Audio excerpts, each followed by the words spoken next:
आज हम लोग यहाँ से पढ़ेंगे ओम्स लॉ। ओम्स लॉ के बारे में जानेंगे और जानेंगे रेजिस्टेंस के बारे में कि रेजिस्टेंस जो है वो क्या है, कौन कौन से फैक्टर के ऊपर डिपेंड करता है, और ओम्स लॉ को डिटेल में आज हम लोग यहाँ से पढ़ेंगे। तो चलिए कॉपी और पेन निकालें और लिखना स्टार्ट करें। सबसे पहले बच्चों हम लोग बात करेंगे ओम्स लॉ। एक हमारे साइंटिस्ट थे जिनका नाम था जॉर्ज साइमन ओम। इन्होंने क्या बताया कि अगर मान के चलो कि कोई भी हमारा सोर्स दे रखा है जिसको हम पढ़ेंगे पोटेंशियल सोर्स, उसका कुछ ना कुछ पोटेंशियल डिफरेंस होगा V, वो क्या होगा, करंट के डायरेक्टली प्रोपोर्शनल होगा। ठीक है, लेकिन इससे पहले बात करें तो Ohm's law gives a relation between two electric quantities. तो ओम्स लॉ क्या है, वो रिलेशन स्टेब्लिश कराता है दो क्वांटिटी के बीच में, और वो दो क्वांटिटी हमारी कौन कौन सी है, पोटेंशियल और करंट, इनके बीच में वो रिलेशन बताया है। रिलेशन किस तरह से बताया है, तो मान लो हमारे पास कोई सेल दे रखा है, कोई बैटरी दे रखी है, तो सेल या बैटरी के दो टर्मिनल होंगे, एक होगा पॉजिटिव एक होगा निगेटिव। उसका हमने पोटेंशियल डिफरेंस माना कितना V है, और एक हमने रेजिस्टेंस मान लिया या फिर हमने कोई बल्ब मान लिया, कोई इलेक्ट्रिक अप्लायंस मान लिया जिसका रेजिस्टेंस है कितना R। अब क्या होगा, यहाँ पर क्या होगा, करंट फ्लो करेगा। करंट हमेशा हायर टू लोअर की तरफ फ्लो करता है, हायर टू लोअर। अब यहां से जब करंट फ्लो करेगा तो इस तरह से हायर टू लोअर करंट जाएगा। जब करंट फ्लो करेगा तब जाके क्या होगा, ये बल्ब ग्लो करेगा।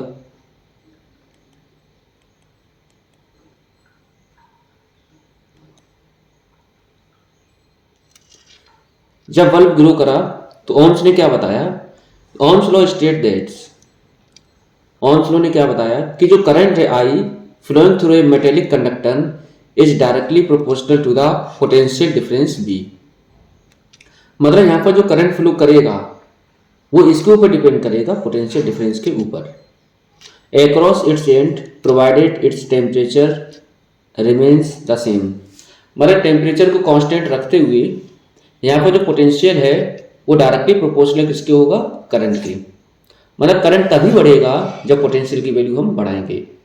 ठीक है, तो वास्तव में जो पोटेंशियल डिफरेंस होता है उसका काम क्या है, या फिर हमारे पास जो बैटरी या सेल दे रखी है, बैटरी या फिर सेल जो है उसका काम क्या होता है वास्तव में बच्चों, इसका काम होता है जितने भी हमारे चार्ज हैं किसी भी कंडक्टर में उनको चलाना। क्या करना, चलाना। तो जितने भी चार्ज हैं किसी कंडक्टर में उसको चलाने का काम कौन करता है, बैटरी या सेल। बैटरी या सेल चार्ज को प्रोवाइड नहीं कराता है, चार्ज को प्रोवाइड कराना इसका काम नहीं है, ध्यान रखना। ये चार्ज को प्रोवाइड नहीं कराता है, ना तो चार्ज को बनाता है, बल्कि चार्ज को चलाने का काम करता है। जितने भी कंडक्टर में चार्ज हैं उनको चलाने का काम कौन कराएगा, बैटरी या सेल। आगे बात करते हैं, यहां पर जो कोई हमारी जो कंडक्टर है उसका कोई लेंथ होगा, एरिया और क्रॉस सेक्शन होगा, टेम्परेचर, मटेरियल रिमेन कांस्टेंट। ठीक है, तो यहां पर क्या होगा, जो V होगा वो डायरेक्टली बनेगा I के, बन गया। अगर हम यहां से देखें तो V अपॉन I बराबर क्या हो जाएगा, कांस्टेंट, क्योंकि इसको हम ये लिख सकते हैं V बराबर K इंटू में I। ठीक है, अब ये हमारा K क्या है, कांस्टेंट है। अब ये कांस्टेंट किसके बराबर होता है, जिसको हम पढ़ते हैं रेजिस्टेंस। तो V बराबर क्या बनेगा, I इंटू R। ठीक है, V बराबर I इंटू R। अब यहाँ पर जो R है उसको हम बच्चों पढ़ते हैं रेजिस्टेंस। क्या पढ़ते हैं, रेजिस्टेंस। अब ये रेजिस्टेंस क्या है, तो चलिए इसके बारे में बात करते हैं। रेजिस्टेंस, तो रेजिस्टेंस वास्तव में क्या है, सबसे पहले हमने मान लिया कि हमारे पास एक कोई कंडक्टर है, कंडक्टर में हमने क्या करा, एक पोटेंशियल सोर्स प्रोवाइड करा दिया, ये हमारे पास सेल या बैटरी है। अब क्या होगा, यहाँ पर जब ज़्यादा हमारे नंबर ऑफ एटम होंगे तो when atom are more resistance is more. मतलब जब ज़्यादा इसके अंदर एटम होंगे तो क्या होगा, इसके अंदर रेजिस्टेंस ज़्यादा पैदा होगा, क्योंकि ज़्यादा अगर भीड़ है, क्राउडेड है, तो क्या होगा, वहाँ पर ज़्यादा रेजिस्टेंस होगा, क्योंकि इसके अंदर जो चार्ज है वो मोशन करेंगे अब मोशन करने के बाद क्या होगा, ड्रैग वेलोसिटी ज़्यादा होगी, जिसकी वजह से क्या होगा, यहाँ पर रेजिस्टेंस भी ज़्यादा होगा। वही नंबर ऑफ एटम अगर कम हो, नंबर ऑफ एटम कम हो तो रेजिस्टेंस कम होगा।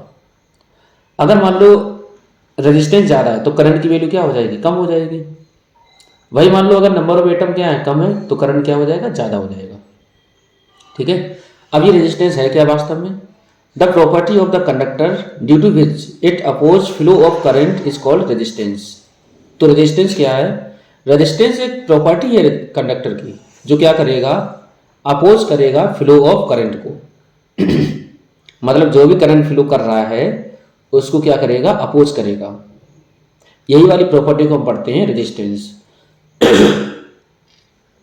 क्लियर है। अब जैसे मान के चलो यहाँ पर नंबर ऑफ एटम अगर ज़्यादा है तो ज़्यादा भीड़ हो जाएगी, ज़्यादा भीड़ भाड़ हो गई तो क्या है, यहाँ पर आपस में कॉलिजन होगा एटम के बीच में, तो कॉलिजन होगा तो रेजिस्टेंस ज़्यादा होगा। ठीक है। तो यहाँ पर सीधा कह सकते हो कि कॉलिजन अगर एटम के बीच में ज़्यादा है, कॉलिजन अगर ज़्यादा है तो रेजिस्टेंस भी क्या होगा, ज़्यादा होगा। ठीक है। तो कॉलिजन ज़्यादा तो रेजिस्टेंस ज़्यादा, जिसकी वजह से जो करंट है इसके अंदर फ्लो कर रहा है उसकी वैल्यू क्या हो जाएगी, कम। क्लियर है। ऐसा यूनिट की बात करें रेजिस्टेंस की, वो बनेगी ओम। ये जो सिंबल है उसको हम पढ़ते हैं ओमेगा। क्या पढ़ेंगे, ओमेगा। जैसा कि हम लोग पढ़े हैं आर वी बराबर आई इंटू में आर, तो यहां से जो आर है वो किसके इक्वल हो जाएगा, वी अपॉन में आई। ऐसा यूनिट क्या होगी, ओम, जिसको हम पढ़ेंगे वोल्ट पर एम्पियर। अगर हमें क्या डिफाइन करना है, अगर मान लो हमें डिफाइन करना है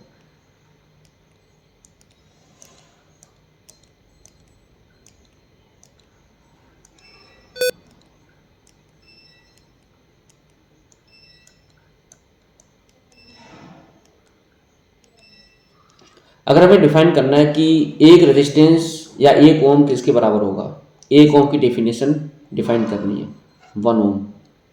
ठीक है। तो क्या होगा, देखो 1 ओम को डिफाइन करना है तो क्या करना है, यहाँ पर एक पोटेंशियल का, 1 वोल्ट का पोटेंशियल हो और 1 एम्पियर का करंट हो। ठीक है। तो हमारी डेफिनेशन क्या हो जाएगी, 1 ओम। तो लिखा है potential difference across 2 end of a conductor is 1 volt and the current through it is 1 ampere, then the resistance of conductor is 1 ohm. Clear. आगे बात करते हैं फैक्टर अफेक्टिंग रेजिस्टेंस।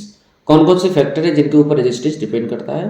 तो पहला फैक्टर होगा लेंथ, दूसरा होगा एरिया ऑफ क्रॉस सेक्शन, तीसरा होगा मटेरियल, चौथा होगा टेम्परेचर। ये हमारे कुछ फैक्टर हैं जिनके ऊपर डिपेंड करता है रेजिस्टेंस ऑफ कंडक्टर।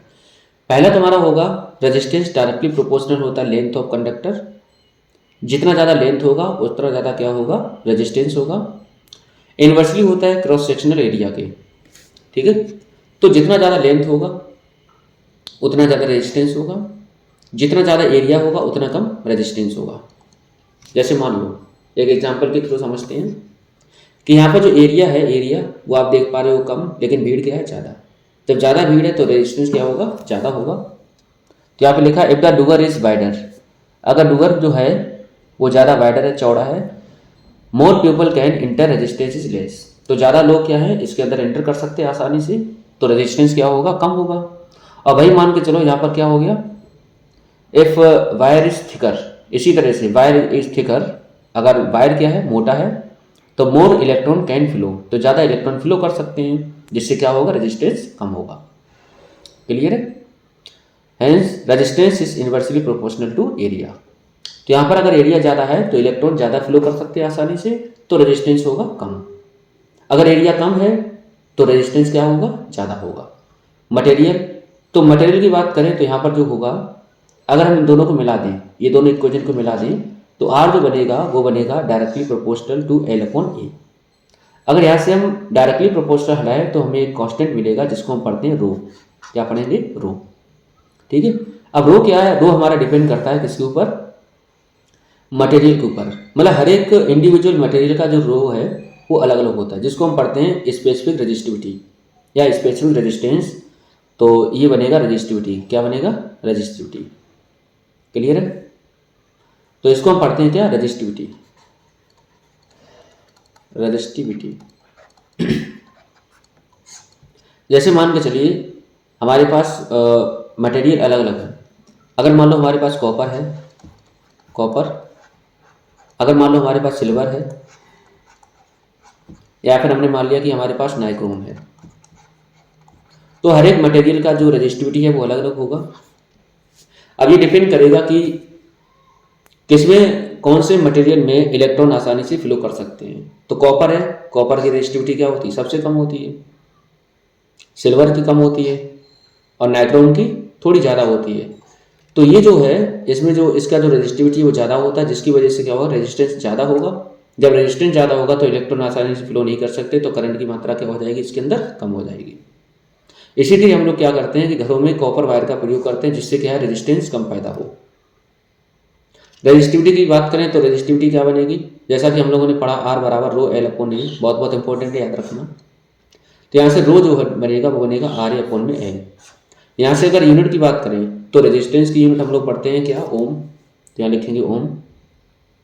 एरिया की यूनिट हम लोग पढ़ते हैं मीटर स्क्वायर, तो यहाँ लिखेंगे मीटर स्क्वायर।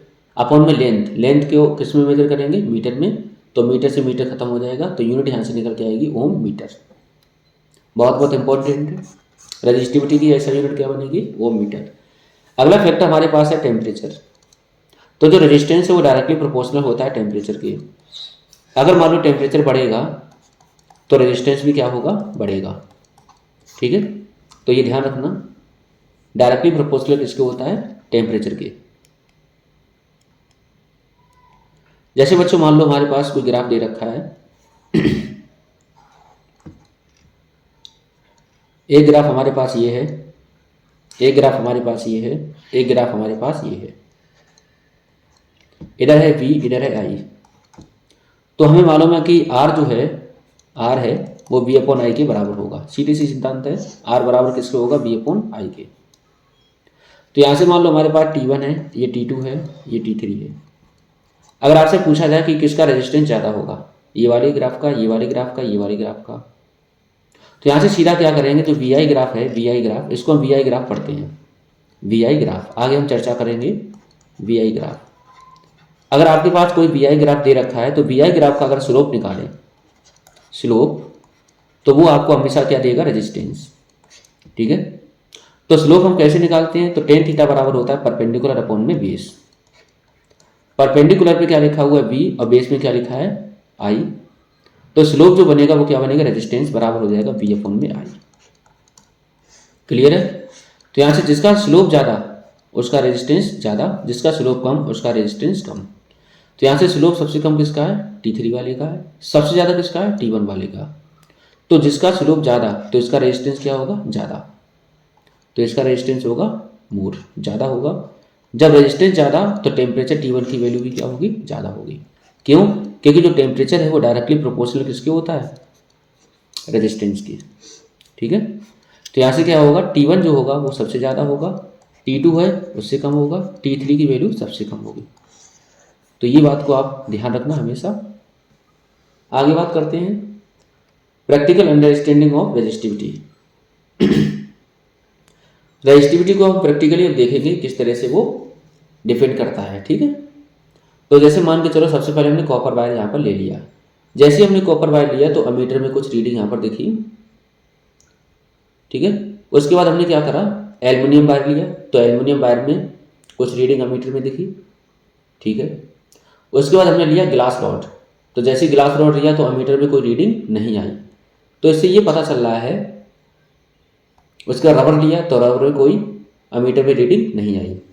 तो इससे ये पता चल रहा है कि रेजिस्टिविटी अगर किसी की है, ज़्यादा है, तो क्या वो फ्लो ऑफ इलेक्ट्रॉन को, कहें तो जितने भी हमारे इंसुलेटर होते हैं उनकी रेजिस्टिविटी हाई होती है, कह सकते हो, और रेजिस्टेंस क्या होता है, ज़्यादा होता है, जिससे क्या है, इलेक्ट्रॉन उसके अंदर फ्लो नहीं कर पाएंगे।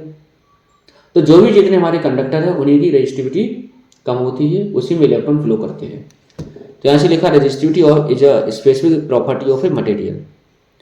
तो जो रेजिस्टिविटी है वो स्पेसिफिक प्रॉपर्टी होती है किसी मटेरियल की।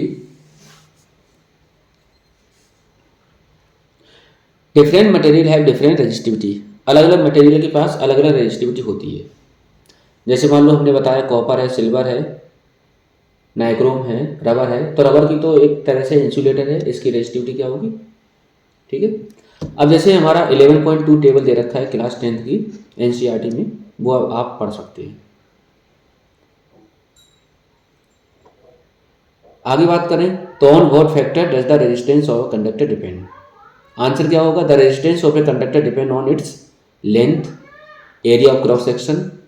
रेजिस्टेंस डायरेक्टली प्रोपोर्शनल होगा लेंथ की, रेजिस्टेंस इन्वर्सली प्रोपोर्शनल होगा क्रॉस सेक्शनल एरिया की। मटेरियल, तो मटेरियल क्या होगा, रो, तो रेजिस्टेंस जो है डायरेक्टली किसके होगा, रेजिस्टिविटी के, और होगा हमारा टेम्परेचर, तो रेजिस्टेंस डायरेक्टली प्रोपोर्शनल होता है टेम्परेचर के। तो ये वाले इंपॉर्टेंट क्वेश्चन है, बहुत इंपॉर्टेंट क्वेश्चन है जो एग्जाम में हर साल लगभग पूछा जाता है, ठीक है। अब लिखा how does the resistance of a wire change when its length is triple. तो यहाँ से पहला कह रहा है कि जब लेंथ को हम ट्रिपल कर दें, जैसे तुम लेंथ को ट्रिपल करोगे तो हम लोगों ने पढ़ा था आर बराबर रो एल अपॉन में ए। तो एरिया रो को हम चेंज नहीं कर रहे, लेंथ को ट्रिपल कर रहे हैं, तो नया रेजिस्टेंस क्या हो जाएगा, 3 टाइम्स हो जाएगा। कितना हो जाएगा, 3 टाइम्स, ठीक है। अब ये कह रहा है इट डायमीटर इज ट्रिपल। अगर डायमीटर को ट्रिपल करोगे, डायमीटर को ट्रिपल करोगे तो यहाँ से हम लोगों ने पढ़ा था आर बराबर है रो एल अपॉन में ए। अच्छा, ए किसके बराबर होगा, तो रो एल अपॉन में ए कर दो पाई डी स्क्वायर अपॉन में 4, क्योंकि यहाँ पर जो एरिया होता है क्रॉस सेक्शनल एरिया उसको हम पढ़ते हैं पाई आर स्क्वायर, तो आर बराबर होता है डी बाई 2, तो हो जाएगा पाई डी स्क्वायर अपॉन में 4। तो ये बन गया एरिया ऑफ क्रॉस सेक्शन, क्योंकि आर की वैल्यू क्या होती है बच्चों, डी अपॉन में 2। रेडियस है, रेडियस डायमीटर का हाफ होगा, तो इस तरह से ए की वैल्यू क्या बनेगी, पाई डी स्क्वायर अपॉन में 4। अब अगर इस तरह से हम निकालें तो यहाँ से आर बराबर क्या होगा, नया रेजिस्टेंस, तो नया रेजिस्टेंस क्या बनेगा, डायमीटर को तुमने कितना करा, ट्रिपल, तो जैसे डायमीटर को ट्रिपल कर दोगे तो रो एल लेंथ सेम रहेगी अपॉन में पाई, डायमीटर को ट्रिपल करोगे तो हो जाएगा 3d का स्क्वायर और अपॉन में कर दो 4, तो यहाँ से बन जाएगा रो एल अपॉन में पाई, 3 का स्क्वायर हो जाएगा 9 डी स्क्वायर अपॉन में 4। तो यहाँ से अगर आंसर निकालें तो बनेगा 1/9 रो एल अपॉन में पाई डी स्क्वायर अपॉन में 4।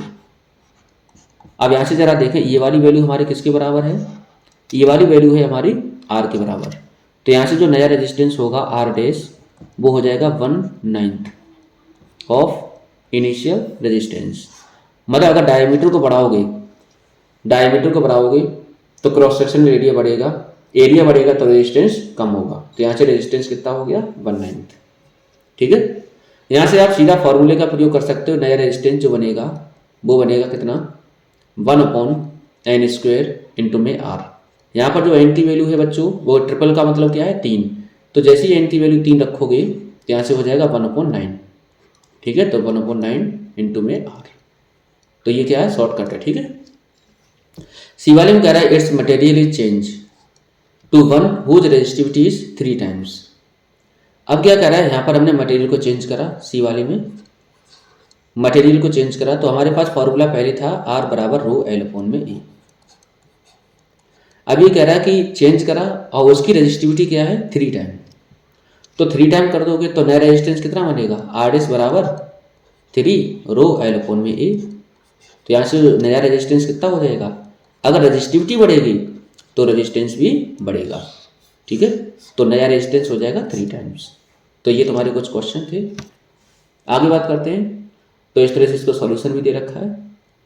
अगला question, will current flow more easily through a thick wire और a thin wire of the same material when connected to the same source wire. लिखा will current flow more easily through a thick wire. अच्छा चलिए बात करते हैं। हम लोगों ने पढ़ा था कि जो आर होता है, आर ओम्स लॉ के अनुसार वो होता है वी अपॉन में आई, ठीक है। ये चीज कौन बता रहा है, ओम्स लॉ। ओम्स लॉ क्या बता रहा है कि आर बराबर क्या होता है, वी अपॉन में आई।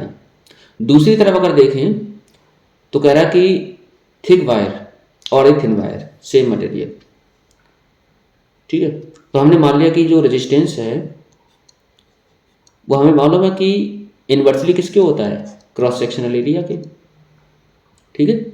अगर मान लो क्रॉस सेक्शनल एरिया को बढ़ाएंगे तो रेजिस्टेंस क्या होगा, कम होगा। अगर एरिया को कम करोगे तो रेजिस्टेंस बढ़ेगा, ठीक है।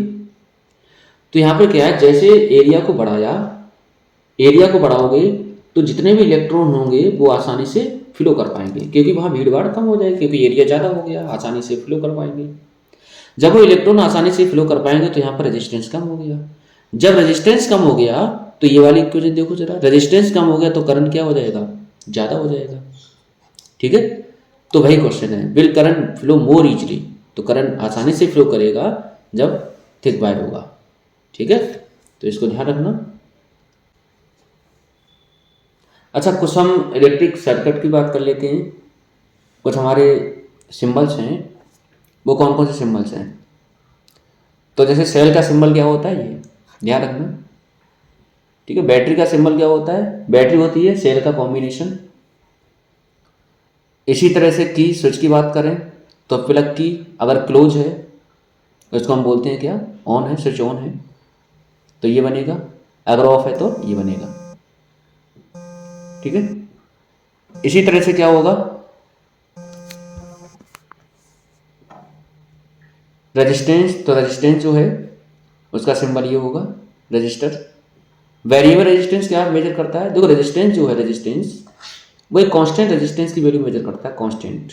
लेकिन जो वेरिएबल है उसकी कुछ रेंज होती है कि यहाँ से लेके यहाँ तक, जैसे मान लो हमारे दे रखा है 1 ओम से लेके 6 ओम, तो इनके बीच में मेजर कर लेगा। लेकिन जो हमारे स्पेसिफिक होते हैं रजिस्टर, जैसे मान लो ये है, तो ये केवल एक वैल्यू को मेजर करेगा। अगर 3 ओम का है तो केवल 3 ओम के लिए, 4 ओम है तो केवल 4 ओम के लिए, ठीक है। अच्छा, इसी तरह से हमारे कुछ होंगे, जैसे मेजरिंग इंस्ट्रूमेंट हो गया, अमीटर। अमीटर क्या मेजर करेगा, करंट। इसको हमेशा कहाँ लगाएंगे, सीरीज में। वोल्ट मीटर, वोल्ट मीटर किसको मेजर करेगा, पोटेंशियल को। इसी तरह गैल्वेनोमीटर, गैल्वेनोमीटर मेजर करता है स्मॉल करंट को, ठीक है। सिंबल ये होगा जी। तो इस तरह से हमारे, अगर हमारे वायर क्या है, जॉइंट है, तो ये बनेगा। वायर अगर एक दूसरे क्रॉस कर रहे हैं इस तरह से तो सिंबल ये होगा, एक ऊपर एक छलांग मार के जा रहे हैं तो ये होगा बल्ब का सिंबल, इलेक्ट्रिक बल्ब का सिंबल, ठीक है।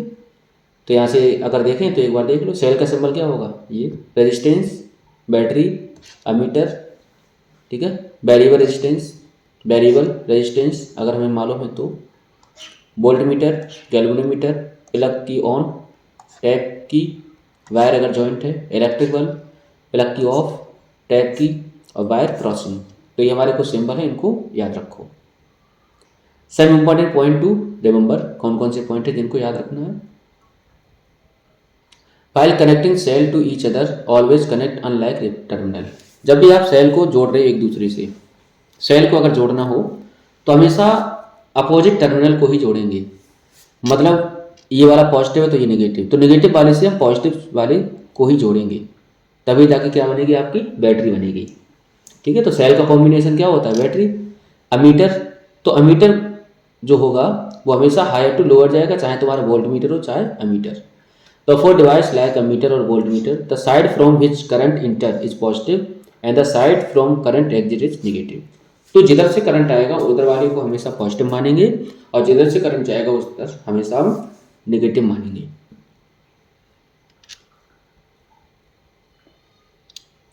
Ammeter is connected in series with the cell. Ammeter को हमेशा हम सीरीज में ही लगाएंगे, कहाँ लगाएंगे, सीरीज में, ठीक है। तो ये हमारे पास अमीटर है, तो अमीटर को कहाँ लगा रहे हैं, सीरीज में।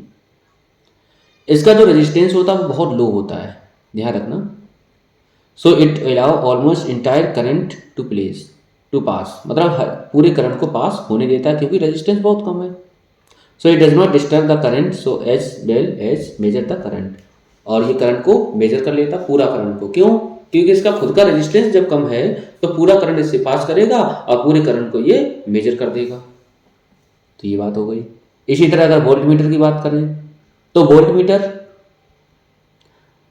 का जो as the current is circuit is divided, यहाँ पर करंट क्या होता है, डिवाइड हो जाता है, मालूम है। Volt meter is connected parallel with the cell, हमेशा कहाँ लगाएंगे, पैरेलल में लगाएंगे। वोल्ट मीटर ऐसे मटेरियल का बना होता है जिसका रेजिस्टेंस क्या होता है, इनफाइनाइट, पता नहीं कितना, वो हाई रेजिस्टेंस का बना होता है। So current is it allow is negligible और ऑलमोस्ट जीरो। तो इससे हमारा कोई करंट वगैरह फ्लो ही नहीं करेगा, क्यों? क्योंकि इसका रेजिस्टेंस क्या है, बहुत ज़्यादा है। तो ये सारे करंट को अपोज कर देगा, तो करंट को मेजर नहीं करेगा। क्लियर है? अच्छा, how is a voltmeter connected in the circuit to measure the potential difference between two point. तो वोल्टमीटर को कहाँ लगाएंगे बेटा, हमेशा लगाएंगे पैरेलल में। इसी तरह से अगर बात करें what happen if an ammeter is connected in parallel, अगर मान लो हम एमीटर को पैरेलल में कनेक्ट कर दें, तो हमने क्या बताया था कि अगर वोल्टमीटर को हमने पैरेलल में लगाया तो पैरेलल कॉम्बिनेशन में क्या होता है, करंट डिवाइड हो जाता है। जब करंट की वैल्यू डिवाइड हो जाएगी तो वहां पर क्या है, कोई करंट आएगा नहीं, तो यहाँ पर हाई रेजिस्टेंस की जरूरत पड़ेगी हमें। लेकिन अमीटर क्या मेजर करता है, अमीटर करंट को मेजर करता है। अगर मान लो इसको हम पैरेलल में लगा दें तो वहां पर करंट तो कुछ पहुंचेगा नहीं। The resultant resistance of the circuit decrease and more current pass through the ammeter, hence the ammeter is likely to be burn. ठीक है। अच्छा, उसके बाद what happen it a voltmeter is connected series, अगर वोल्टमीटर को series में लगा दें तो जैसे तुम वोल्टमीटर को सीरीज में लगाओगे तो resistance of the circuit become high, resistance क्या हो जाएगा, ज़्यादा हो जाएगा। There is considerable fall in current, और करंट क्या हो जाएगा, कम हो जाएगा। जब करंट कम हो जाएगा तो voltmeter will not give the correct reading of the potential difference, और पोटेंशियल डिफरेंस की वो सही रीडिंग नहीं देगा। ठीक है। How many mistake can you find in this diagram, तो यहाँ पर एक हमारा डायग्राम दे रखा है, ऐसे मिस्टेक में फाइंड करनी है। चलिए देखते हैं। तो ये हमारे पास कंडक्टर है, ठीक है। तो अगर कंडक्टर है तो पहली बात यहाँ पोटेंशियल पॉजिटिव होना चाहिए, नेगेटिव होना चाहिए, करंट हमारा, ठीक है। तो यहाँ पर क्या है, रजिस्टर है, तो इस तरह से कर लो। Experiment verification of Ohm's law, Ohm's law का वेरिफिकेशन हम देखेंगे, ठीक है। यहाँ पर हम देखेंगे बी आई ग्राफ को भी। तो बी अपॉन आई किसके बराबर होगा, आर, जिसको हम पढ़ते हैं कांस्टेंट। नाइक्रोम वायर हमने ले लिया लेंथ 3 मीटर का, डायमीटर है 0.02 मीटर का, इसको हमने लपेट दिया, ये तार हमारे पास, ठीक है। इस तरह से हमने इसको अरेंज कर लिया। क्लियर है? इस तरह से हमने एमीटर वगैरह सब बना लिया। अब क्या होगा, मान लो नंबर ऑफ सेल हमारे पास 1 है, तो करंट कितना है, 1 है, पोटेंशियल डिफरेंस कितना होगा, 2 होगा। तो वी अपॉन आई की वैल्यू कितनी आएगी, 2 आएगी, ठीक है।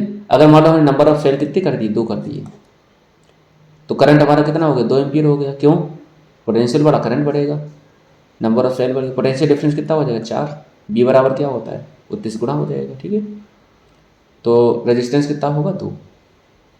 3 कर दिए तो यहाँ भी 2 आया, मतलब यहाँ पर रेजिस्टेंस की वैल्यू क्या है, कांस्टेंट है। अब यहाँ से अगर हम ग्राफ बनाए वी आई ग्राफ, तो आई इधर है, वी इधर है, तो 1 2 3 4, 2 4 6 8, तो ये पोटेंशियल है और ये क्या है, करंट। तो यहाँ पर इस तरह से हमें पॉइंट मिलेंगे, सारे पॉइंट को मिला देंगे तो एक हमें लीनियर ग्राफ मिलेगा, जिसको हम क्या पढ़ते हैं, जिसको हम पढ़ेंगे वी आई ग्राफ, ठीक है। अब ये हमारा वी आई ग्राफ जो है वो हमारा कौन सा ग्राफ है, उसको हम पढ़ेंगे ओमिक ग्राफ। ओमिक ग्राफ का मतलब ये है बच्चों कि ऐसे ग्राफ जो ओम्स लॉ को फॉलो करें, उनको हम क्या पढ़ेंगे, ओमिक ग्राफ, ठीक है। तो एक बार और बात कर लेते हैं इनके ऊपर वास्तव में ओम्स लॉ के बारे में, ठीक है।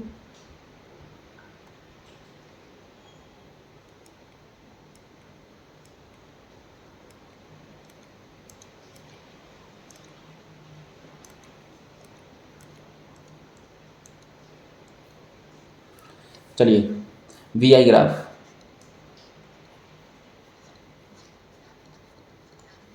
ठीक है। मतलब वी आई ग्राफ का जो स्लोप होगा, पहली बात बच्चों, वो तुम्हें देगा रेजिस्टेंस, क्या देगा, रेजिस्टेंस। तो जैसे मान के चलो हमारे पास कोई वी आई ग्राफ है,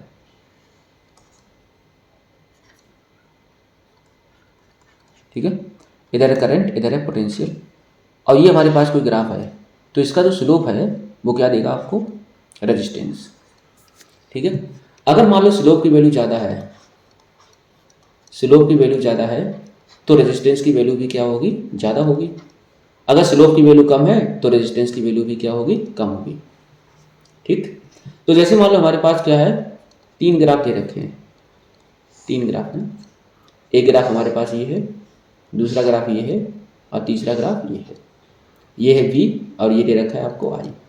इसका वैल्यू है R1, इसका वैल्यू है R2, इसका वैल्यू है R3। ये एंगल है हमारे पास थीटा वन, ये एंगल हमारे पास है थीटा टू, और ये वाला एंगल है हमारे पास थीटा थ्री। तो यहाँ से आप कह सकते हैं कि थीटा वन जो है वो कम है, थीटा टू जो है वो ज़्यादा है, और थीटा थ्री जो है वो सबसे ज़्यादा है। तो यहाँ से जो स्लोप है, स्लोप वो सबसे ज़्यादा किसके लिए है, स्लोप किसके लिए ज़्यादा है, आर थ्री के लिए, सॉरी आर वन के लिए। जब इसका स्लोप ज़्यादा है तो स्लोप डायरेक्टली प्रोपोर्शनल किसके होगा, स्लोप डायरेक्टली प्रोपोर्शनल होगा रेजिस्टेंस की। तो स्लोप जिसका ज़्यादा है उसका रेजिस्टेंस भी क्या होगा, ज़्यादा। जैसे मान लो हमने यहाँ पर बात करी, यहाँ पर करंट, तो ये वाले करंट के लिए पोटेंशियल यहाँ पर इतना, ये वाले पे इतना, और ये वाले पे इतना। तो सबसे ज़्यादा कहाँ पे है, यहाँ पे, ठीक है। तो आर बराबर हम क्या पढ़ते हैं, बी अपॉन में आई, बी अपॉन आई। तो उतने ही करंट हमारा कांस्टेंट है, पोटेंशियल बढ़ी तो रेजिस्टेंस क्या होगा, बढ़ेगा। तो आर वन की वैल्यू क्या होगी, ज़्यादा। तो आर वन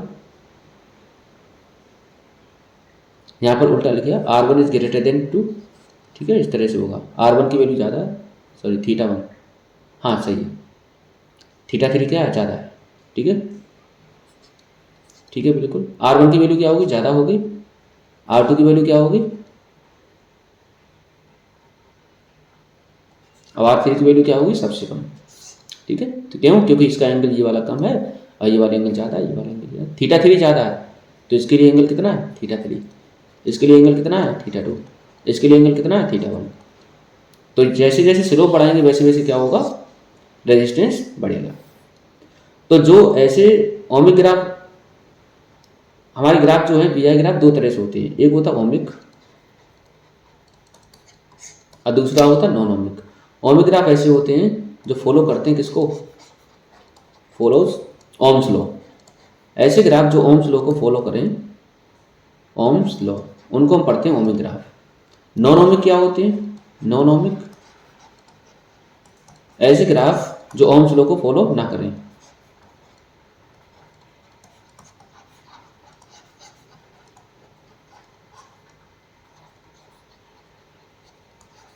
ऐसे ग्राफ जो ओम्स लॉ को फॉलो ना करें उनको हम पढ़ेंगे नॉन ओमिक ग्राफ। जैसे मान लो ये ग्राफ हमारे पास है, ठीक है, अब इस तरह से चला जाए ग्राफ, तो ये हमारा कैसा होगा, नॉन ओमिक ग्राफ। क्यों, क्योंकि करंट के साथ पोटेंशियल एक साथ वेरी नहीं कर रहा है, ठीक है। तो ये सारी चीज़ें हमारे ये वाले लेक्चर में थी, जिसमें हम लोगों ने पढ़ा रेजिस्टेंस के बारे में, ओम्स लॉ के बारे में, वी आई ग्राफ के बारे में। तो पढ़ाई करते रहें, ऑल द वेरी बेस्ट।